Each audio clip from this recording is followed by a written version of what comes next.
વિદ્યાર્થી મિત્રો, આપણે લાસ્ટ વિડિયો લેક્ચરની અંદર જે ટોપિકની ચર્ચા કરી એમાં સરવાળા, બાદબાકી, ગુણાકાર, ભાગાકાર આ બધા મુદ્દાઓની ચર્ચા કરી. બેઝિક કોન્સેપ્ટ ચલાવ્યો બેટા. માપનની અંદર કેવી રીતે અનિશ્ચિતતા જોવા મળે એના ઉપર આપણે ચર્ચા કરી. વૈજ્ઞાનિક સંકેત પદ્ધતિ પણ સમજાઈ. વૈજ્ઞાનિક સંકેત પદ્ધતિ એટલે કે સાયન્ટિફિક નોટેશન મેથડ, જેની અંદર આપણે એવું કીધું કે આપણો આન્સર 1 પોઈન્ટ સમથિંગ થી 9 પોઈન્ટ સમથિંગ અથવા તો 1 થી 10 ની વચ્ચે આન્સર આવવો જોઈએ. એના માટે પોઈન્ટને જમણી બાજુ પણ ખસેડવા પડે કાં તો ડાબી બાજુ પણ ખસેડવા પડે તો આપણે કામ કરવું, પણ આપણો જવાબ 1 થી 10 ની અંદર લાવવો. આવી ચર્ચા આપણે લાસ્ટ વિડિયો લેક્ચરમાં કરેલી છે બેટા.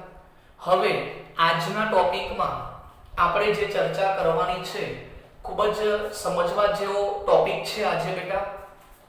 અર્થસૂચક અથવા સાર્થક અંકો.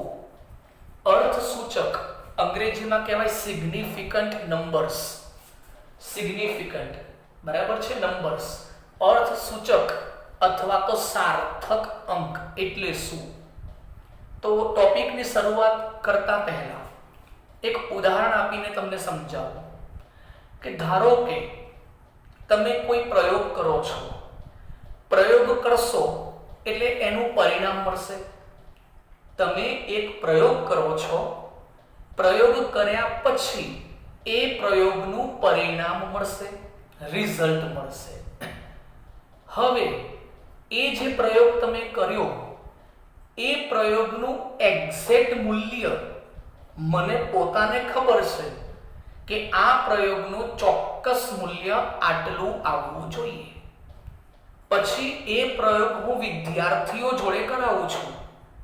3 વિદ્યાર્થી જોડે મેં એ પ્રયોગ કરાવ્યો. તો શું થશે કે જ્યારે એક્ઝેક્ટ મૂલ્ય મને ખબર છે આટલું આવવું જોઈએ, પણ હવે એ એક્સપેરિમેન્ટ, એ પ્રયોગ જ્યારે સ્ટુડન્ટ કરવા જશે તો કદાચ એવું પણ બનશે કે મારું જે એક્ઝેક્ટ મૂલ્ય મને ખબર છે એટલું કદાચ ના પણ આવે, એની નજીકનું પણ આવે, કાં તો એક્ઝેક્ટ આવે પણ ખરું. 2 શક્યતાઓ, કાં તો એક્ઝેક્ટ આવે કાં તો એના નજીકની કિંમત આવે. એટલે કઈ રીતે હું તમને સમજાવું. ધારો કે આપણે વાત કરીએ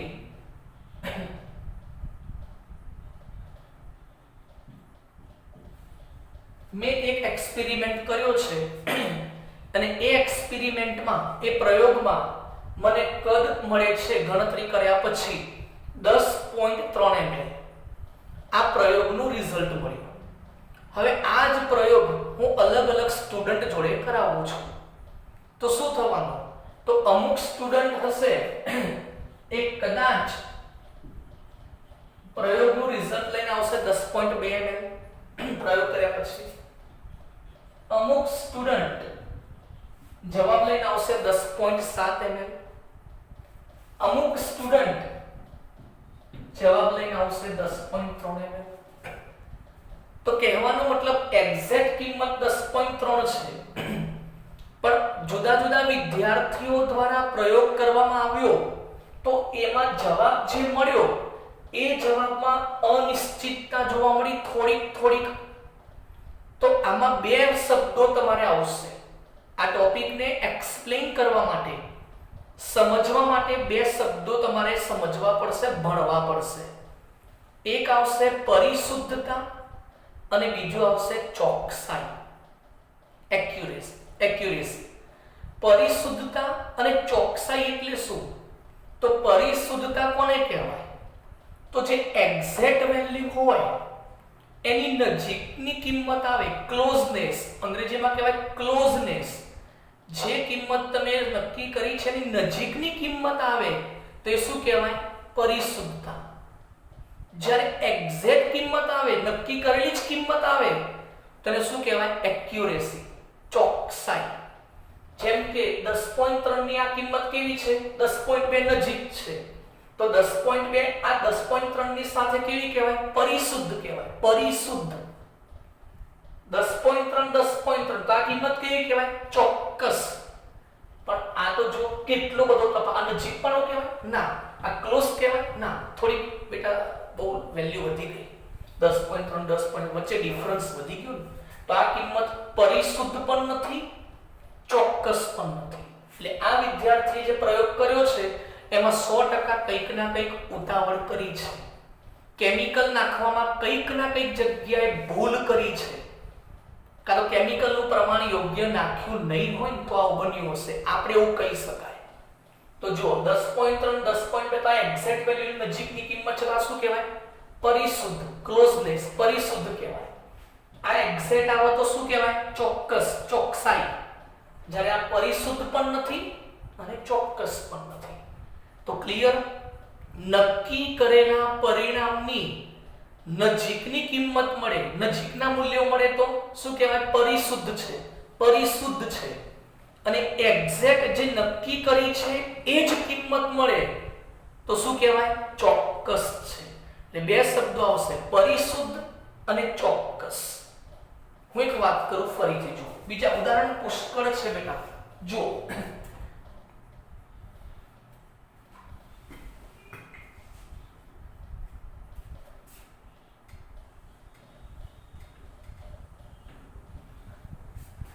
ધારો કે આપણે આ તીર મારવાના જે ઓલિમ્પિકમાં ગેમ્સ રમાય છે, ઓકે, તો તીર એક જ એક્ઝેક્ટ જગ્યાએ આપણે લગાવવાનું હોય છે.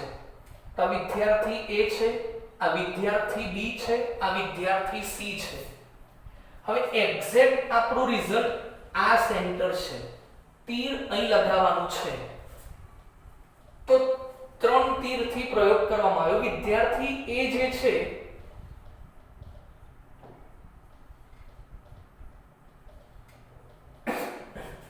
એને આ રીતે 3 તીર લગાવ્યા, ઓકે. બીજા વિદ્યાર્થીએ પ્રયોગ કર્યો, એને પણ આ કામ કર્યું, તો એનો તીર આ નિશાના પર વાગ્યું.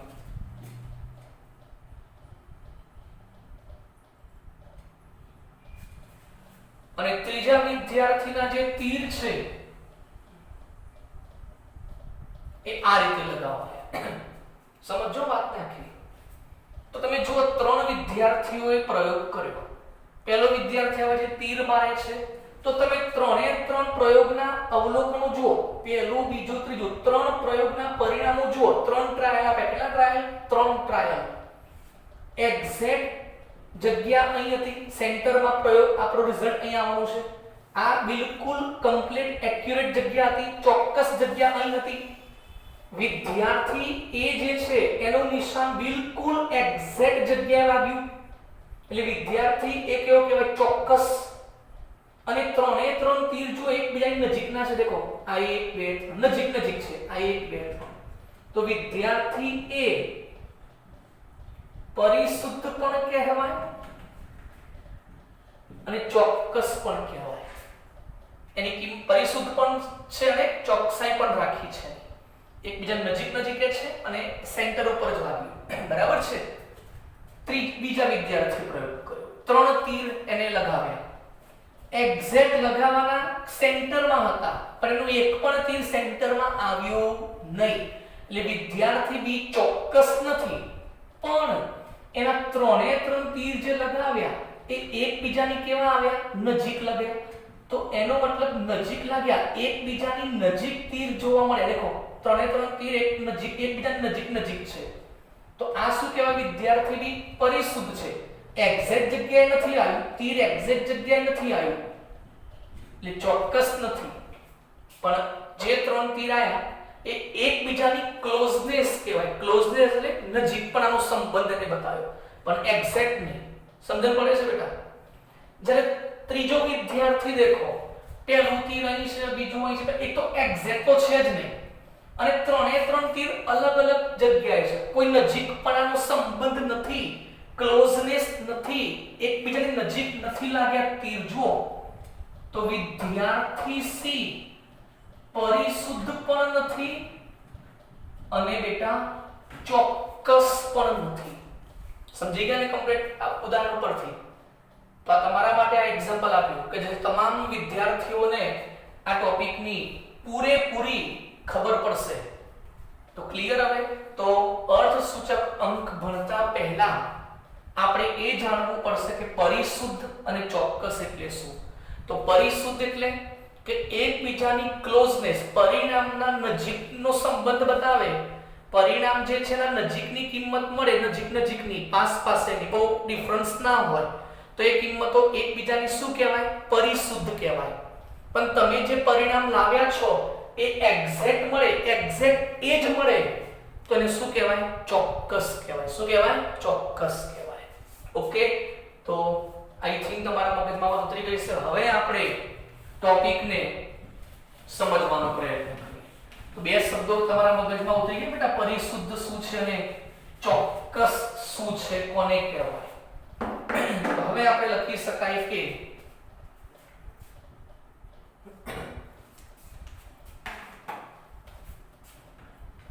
દરેક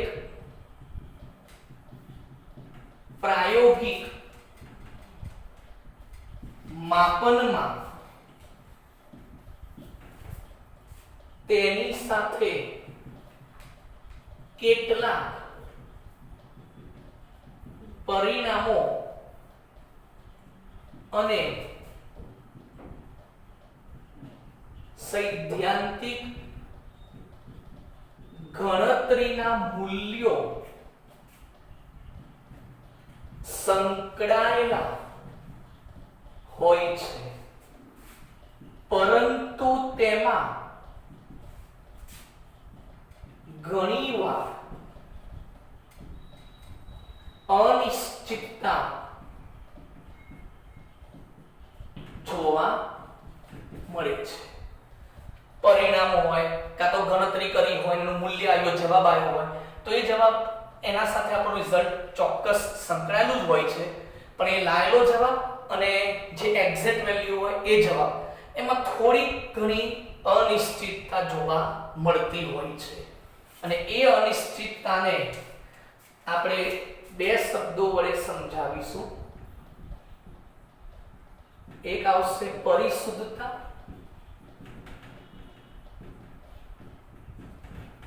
અને એક આવશે ચોકસાઈ. પ્રિસાઇઝ અને એક્યુરેસી, એક્યુરેટ બોલો તો પણ ચાલશે. તો પરિશુદ્ધતા એટલે શું? તો એક જ જથ્થાના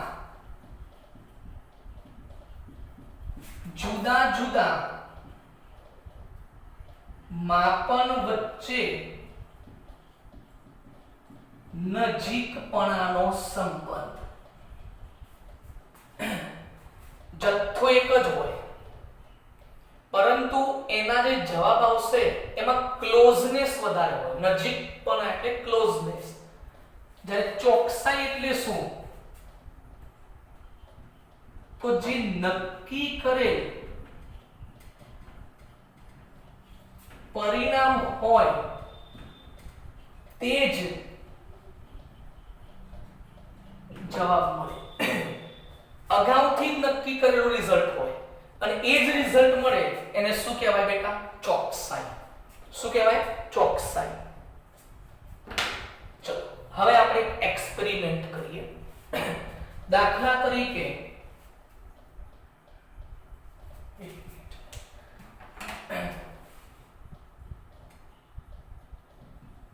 ધારો કે કોઈ એક પદાર્થનું દળ 2.0 ગ્રામ છે. જો આપણે વાત કરીએ પ્રમાણે, ધારો કે કોઈ એક પદાર્થનું દળ 2 ગ્રામ છે. ઓકે, હવે આ જે 2 ગ્રામ છે ને બેટા, એ આપણી કઈ વેલ્યુ કહેવાય? Exact value. નક્કી કરેલું રિઝલ્ટ કેટલું છે? 2 ગ્રામ. હવે આપણે 3 વિદ્યાર્થીઓને પ્રયોગ કરવા મોકલીએ છીએ અને 2 ટ્રાયલ આપીએ છીએ. એક વિદ્યાર્થીને એનો પ્રયોગ 2 વખત કરવાનો. બરાબર? તો જો વિદ્યાર્થી એ પ્રયોગ કરવા જાય તો એ પહેલી વખતે વજન માપે છે તો કેટલું આવે 1.95 ગ્રામ ધારો કે આવ્યું. બીજી વખત કરે છે તો 1.93 ગ્રામ આવે છે. બંનેનો સરેરાશ લઈએ. સરેરાશ એટલે 1.95 પ્લસ 1.93 ભાગ્યા 2 તો આન્સર આવશે એવરેજ 1.940. તો હવે સરેરાશ વેલ્યુ તો આની એક્ઝેક્ટ આવતી જ નથી પહેલા તો. એટલે દેખો કોઈ પણ વેલ્યુ 2.0 નથી. એનો મતલબ એવો કહી શકાય કે વિદ્યાર્થી એ એના પરિણામોને જોતા ચોક્કસ નથી, એક્ઝેક્ટ નથી. પણ પહેલો અને બીજો જથ્થો જો શું લખ્યું હતું બેટા? એક જ જથ્થામાં જુદા જુદા માપન વચ્ચે નજીકપણાનો સંબંધ. એટલે પહેલો અને બીજો બે વખત પ્રયોગ કર્યો ને તો બંને વચ્ચેનો કયો સંબંધ જોવાનો? નજીકપણાનો. તો પહેલી વખત પ્રયોગ કર્યો 1.95, બીજી વખત પ્રયોગ કર્યો 1.93, તો બંનેમાં કોઈ મોટો ડિફરન્સ નથી. બંને એકબીજાની ક્લોઝ કિંમતો કહેવાય. તો વિદ્યાર્થી એ શું કહેવાય? ચોક્કસ તો નથી પણ કેવો છે બેટા? પરિશુદ્ધ બતાવે છે. પોતાનું રિઝલ્ટ કેવો બતાવે છે? પરિશુદ્ધતા વાળું બતાવે છે. ચલો બીજો વિદ્યાર્થી આવ્યો. એક્સપેરિમેન્ટ તો એ જ કરવાનો છે 2 ગ્રામ વાળો. એનું પહેલું પરિણામ આવ્યું 1.94 ગ્રામ ધારો કે. બીજું રિઝલ્ટ આવ્યું 2.05 ગ્રામ. બંનેનો સરવાળો કરીને ભાગ્યા 2 કરો એટલે સરેરાશ આવ્યું 1.995 ગ્રામ. 2 ગ્રામ એક્ઝેક્ટ નથી. 2 ગ્રામ એક્ઝેક્ટ કોઈ જગ્યાએ નથી, એક્ઝેક્ટ નથી. એટલે એક વાત તો ફાઇનલ છે કે વિદ્યાર્થી બી ચોક્કસ નથી. અને વિદ્યાર્થી બી ના બે પરિણામો જુઓ, બે વખત પ્રયોગ કર્યો. ક્લોઝ કિંમતો છે તો કે ના 1.94 અને બીજી કિંમત ડાયરેક્ટ 2.05. આ બંને કિંમતો ક્લોઝ નથી, થોડી દૂર છે, ડિસ્ટન્સ વધારે છે. બંને વચ્ચે ડિસ્ટન્સ વધારે છે, તફાવત વધારે છે બંને વચ્ચેનો. એટલે એવું કહી શકાય કે વિદ્યાર્થી બી પરિશુદ્ધ પણ નથી, ચોક્કસ તો નથી જ, અને પરિશુદ્ધ પણ નથી. હવે વાત કરીએ વિદ્યાર્થી સી માટે. ચલો પહેલી વેલ્યુ પ્રયોગ કર્યો 2.01, બીજી વેલ્યુ 1.99 અને એવરેજ જો બંનેનો સરવાળો કરીને ભાગ્યા 2 કરો તો આન્સર આવ્યો 2. તો આનો મતલબ શું થયો? દેખો બંનેનો એવરેજ કેટલો આવ્યો? 2 ગ્રામ. તો એક્ઝેક્ટ વેલ્યુ તમને મળી ગઈ છે. તો વિદ્યાર્થી સી એનું પરિણામ કેવું મળ્યું? એક્ઝેક્ટ મળ્યું, ચોક્કસ મળ્યું. અને પેલી નજીકની કિંમતો પણ જુઓ, દેખાય છે કમ્પ્લીટ. દેખો પહેલો પ્રયોગ અને બીજો પ્રયોગ જુઓ, એકબીજાની કેવી કિંમતો છે? ક્લોઝ. 2.01 અને 1.99 વચ્ચે ખાલી 2.00 આવે. એટલે આ બંને કિંમતો એકબીજાની નજીકની છે. તો વિદ્યાર્થી સી પરિશુદ્ધ પણ છે. બોલો આખી વાત મગજમાં ઉતરી ગઈ છો? તો બે પ્રયોગ તમે કરો તો એક જ જથ્થાના બે કે બે કરતા વધારે પ્રયોગ કરવાના, એકબીજાની કિંમતો વચ્ચેનો તફાવત જોવાનો. જો બધા તફાવત એકબીજાની નજીકના આવતા હોય તો પરિશુદ્ધ છે. તફાવત બહુ મોટા આવતા હોય તો પરિશુદ્ધ નથી. એવરેજ લેવાનો, સરેરાશ લેવાનો. એ સરેરાશ જો એક્ઝેક્ટ 2 ગ્રામ જ મળે તો ચોક્કસ છે, અને 2 ગ્રામ ના મળે તો ચોક્કસ નથી. ઓકે, તો આ વાત મેં કોની કરી? પરિશુદ્ધતા અને ચોકસાઈ કોને કહેવાય એના ઉદાહરણો આપીને બેટા હું ચલાવું છું. મગજમાં વાત યાદ રાખજો. હવે આપણે આ ટોપિકને આગળ એક વાતમાં તમને લઈ જાઉં કે આ બધા અંકો જે છે એ બધા અર્થપૂર્ણ અંકો છે. અર્થસૂચક અંક જે છે એને કેવા અંક કહેવાય? અર્થપૂર્ણ અંક કહેવાય. મીનિંગ છે એમ. આ બધા અંકનો શું છે? મીનિંગ કહેવાય. અર્થસૂચક અંકોનું શું કહેવાય? એક પ્રકારનો મીનિંગ છે. અર્થપૂર્ણ અંકો કહેવાય બેટા. પણ એમાં પણ હું એક વાત કરવા માંગુ છું કે ઘણી વખતે તમે જ્યારે કોઈ પ્રયોગ કરો છો તો મેં કીધું કે અર્થસૂચક અંક એટલે મીનિંગ કોનો છે ને કોનો થોડો આગો પાછો થાય, થોડોક મીનિંગ છે એમાં અનિશ્ચિતતા શેમાં જોવા મળે? હું એક વાત કરું તમને. ધારો કે બહુ વ્યવસ્થિત રીતે સમજજો, ધારો કે કોઈ પ્રવાહી છે અને પ્રયોગ દરમિયાન એ પ્રવાહીનું કદ આપણને મળ્યું 11.7 ml. હા, પ્રયોગ દરમિયાન એક્ઝેક્ટ કિંમત કેટલી મળી? 11.7 ml. તો પોઈન્ટની આગળ જે 11 છે એ કેવા કહેવાય? નિશ્ચિત. નિશ્ચિત 11 તો છે જ, પણ પોઈન્ટ પછી જે 7 છે ને એનું નક્કી નહીં.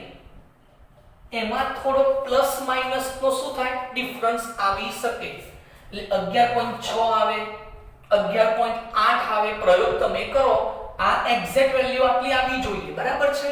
પણ તમે પ્રયોગ કરવા જાઓ તો કદાચ એક્સપેરિમેન્ટ કરો ત્યારે 11.6 પણ આવે, 11.8 પણ આવે, પણ 11 તો બદલાવાના નથી. 12 ના આવવા જોઈએ, 10 ના આવવા જોઈએ, 11 તો આવવા જ જોઈએ.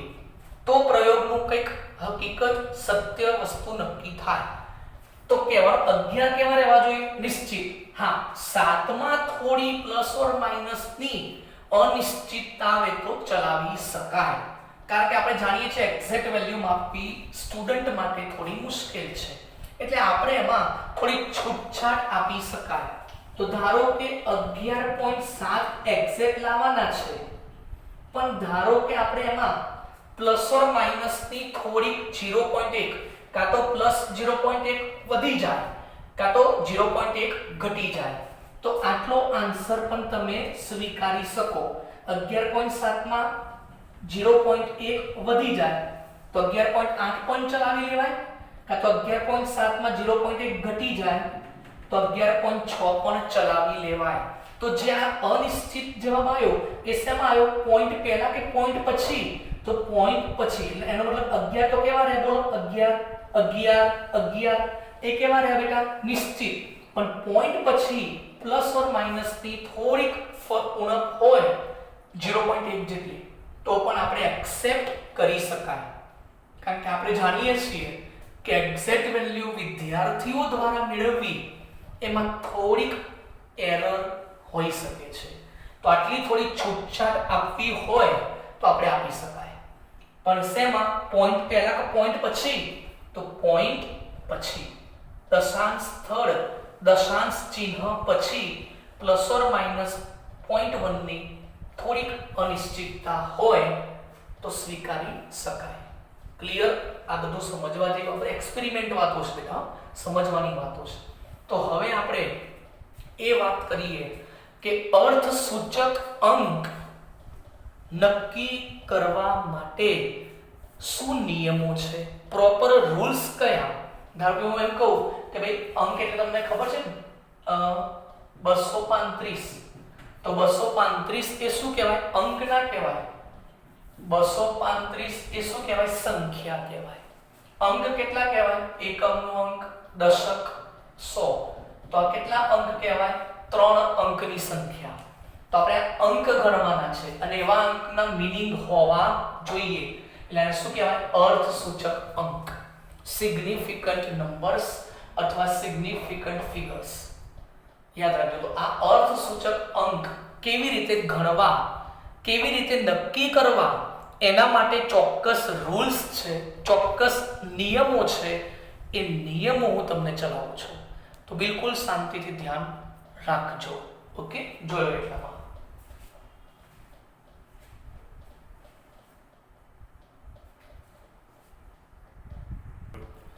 ચલો હવે આપણે અર્થસૂચક અંક કેવી રીતે નક્કી કરવા એના પ્રોપર નિયમો છે. હું તમને એક એક નિયમ સમજાવીશ, ઉદાહરણ આપીશ, 100% આવડી જશે. ધ્યાન રાખજો. નિયમ નંબર 1, પહેલો નિયમ,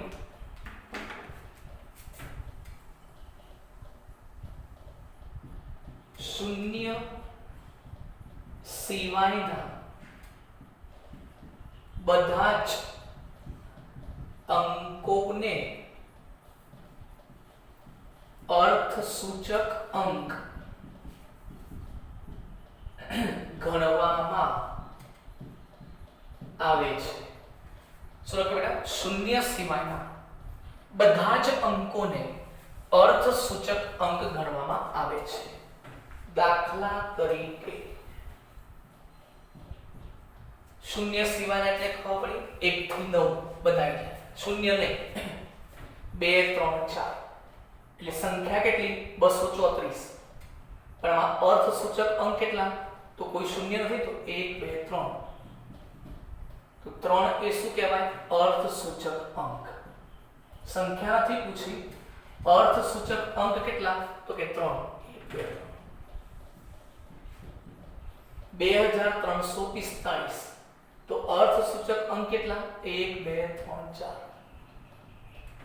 ક્લિયર. તો આ શું છે અર્થસૂચક અંક. સમજી ગયા. શૂન્ય સિવાયના બધા જ અંકોને અર્થસૂચક અંક ગણવાના. નિયમ નંબર 2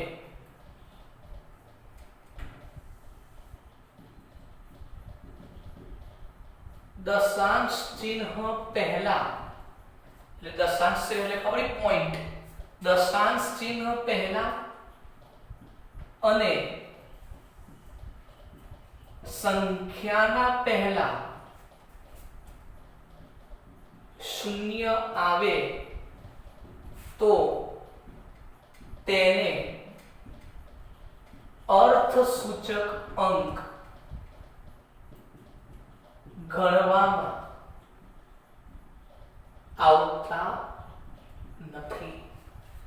શું લખ્યું દશાંશ ચિહ્ન પહેલા એટલે પોઈન્ટ એના પહેલા 0 આવે કાં તો કોઈ સંખ્યાના પહેલા 0 આવે તો એ 0 ને અર્થસૂચક અંક તરીકે ગણવાના નહીં. દાખલા તરીકે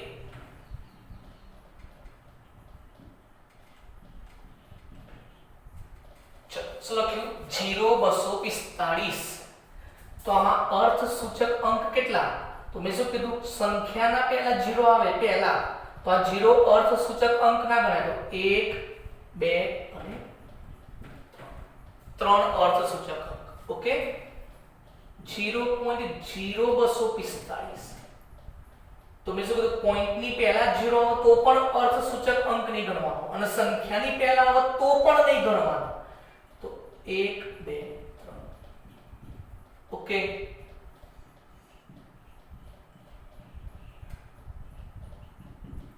(0.0002467) તો આ કોઈ 0 ને અર્થસૂચક અંકમાં ગણતરી નહીં કરવાની.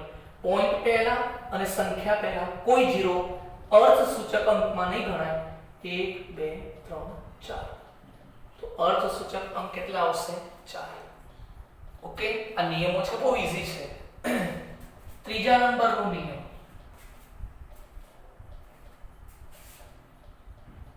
બે સંખ્યાની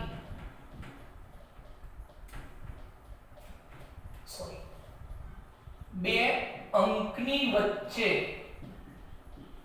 શૂન્ય આવે તો તે શૂન્યને અર્થસૂચક અંક ગણવામાં આવે. શું કીધું બે અંકની વચ્ચે 0 આવે તો એને અર્થસૂચક અંકમાં ગણવું. દાખલા તરીકે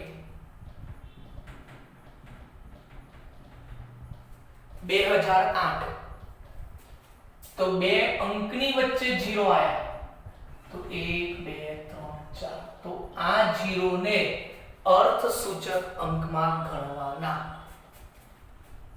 દાખલા તરીકે બીજું ઉદાહરણ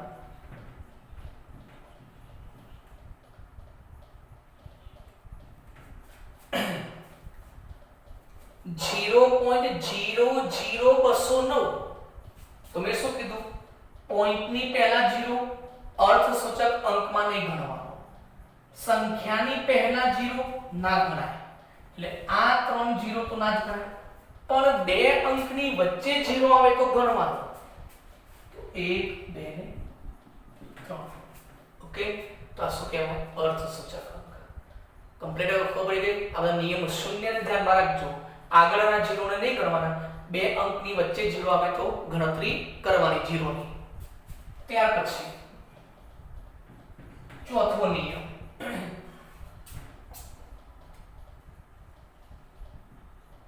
સંખ્યાની જમણી બાજુ શૂન્ય આવે તો અર્થસૂચક અંકમાં ન ગણવા, પરંતુ સમજો, પરંતુ દશાંશ ચિહ્ન, શું બોલું છું, પરંતુ દશાંશ ચિહ્ન હોય, દશાંશ ચિહ્ન પછી શૂન્ય આવે તો અર્થ સૂચક અંકમાં ગણવા. શું લખ્યું બોલો? જમણી બાજુ જો 0 આવે તો અર્થ સૂચક અંકમાં નહીં ગણવાના, બરાબર છે. પણ દશાંશ ચિહ્ન હોય, દશાંશ ચિહ્ન હોય તો તમારે અર્થ સૂચક અંકમાં જમણી બાજુ 0 હોય તો ગણવાના. યાદ રાખજો, દશાંશ ચિહ્ન હોય તો ગણવા. દાખલા તરીકે હું ઉદાહરણ આપું, ચલો આ લખ્યું છે મેં 500. શું લખ્યું ભાઈ? 500. કે પોઈન્ટ દેખાય છે? કે પોઈન્ટ છે, દશાંશ ચિહ્ન નથી. તો આ શું કીધું? સંખ્યાની જમણી બાજુ શૂન્ય હોય તો નહીં ગણવાના. ક્યારે? દશાંશ ચિહ્ન નથી ને તો નહીં ગણવાના. બરાબર, પોઈન્ટ નથી તો આ બે 0 ને અર્થસૂચક અંક ના ગણાય, આ એક જ અર્થસૂચક અંક ગણાય. તો બોલો, નિયમ છે કે સંખ્યાની જમણી બાજુ કાં તો અંકની જમણી બાજુ, આ સંખ્યા જગ્યાએ અંક લખો તો એ ચાલશે. જમણી બાજુ 0 હોય, જમણી બાજુ 0 હોય, પોઈન્ટ ના હોવું જોઈએ. ચલો આ જ બાબત છે.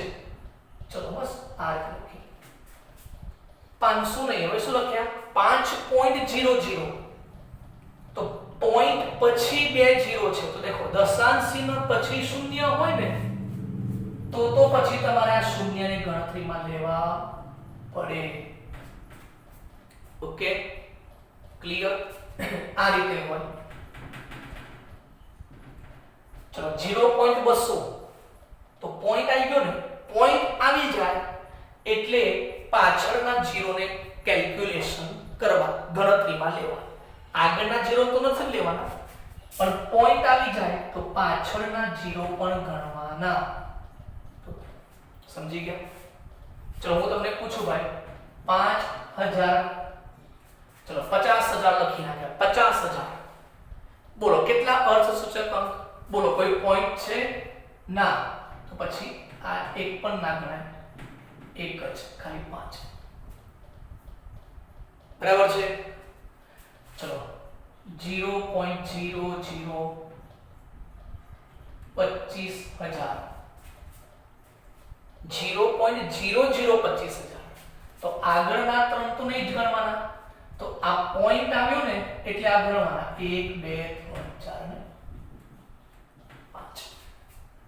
પોઈન્ટ આવી જાય તો પછી પાછળના 0 ગણવા.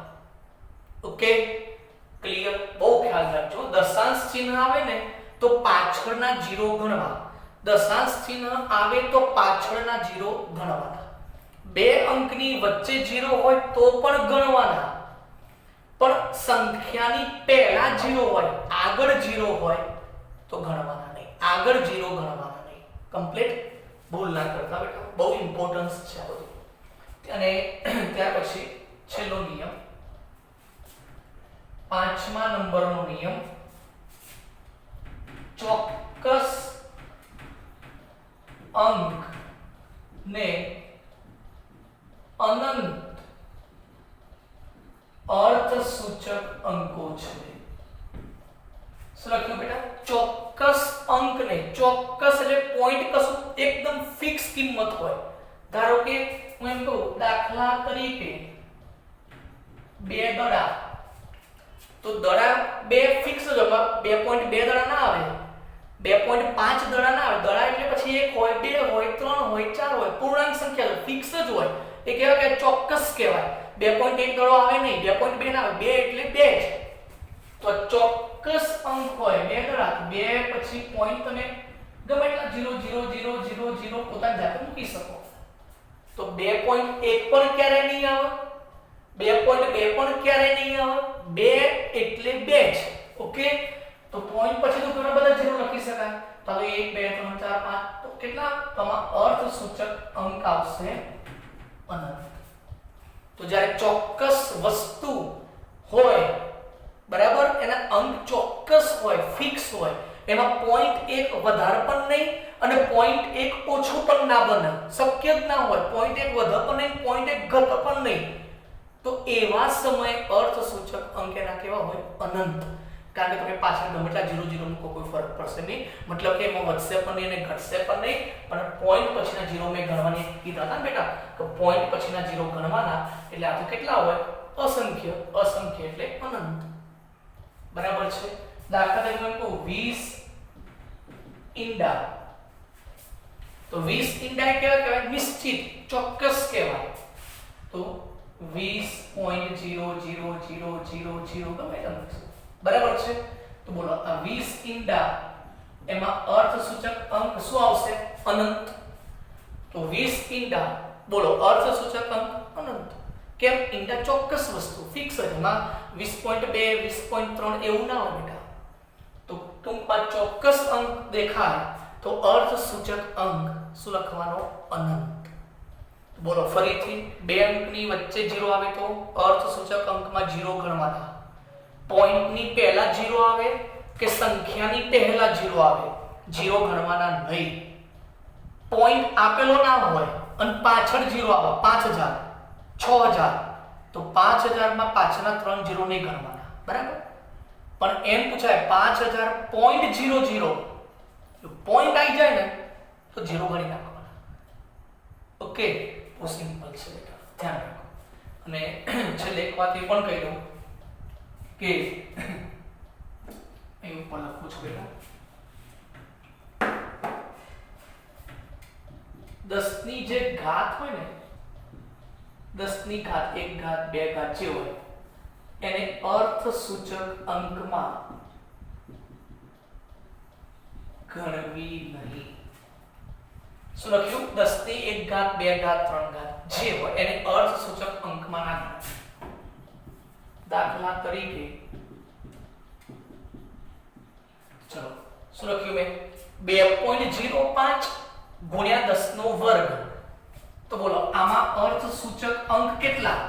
તો 10 નો વર્ગ તો ગણવાની જ ના પાડી, 10 ની અંગાત ના ગણવાની જ નહીં. તો બોલો કેટલા અર્થસૂચક અંક? 1 2 અને 3. તો જવાબ આવશે 3. દાખલા તરીકે 3.515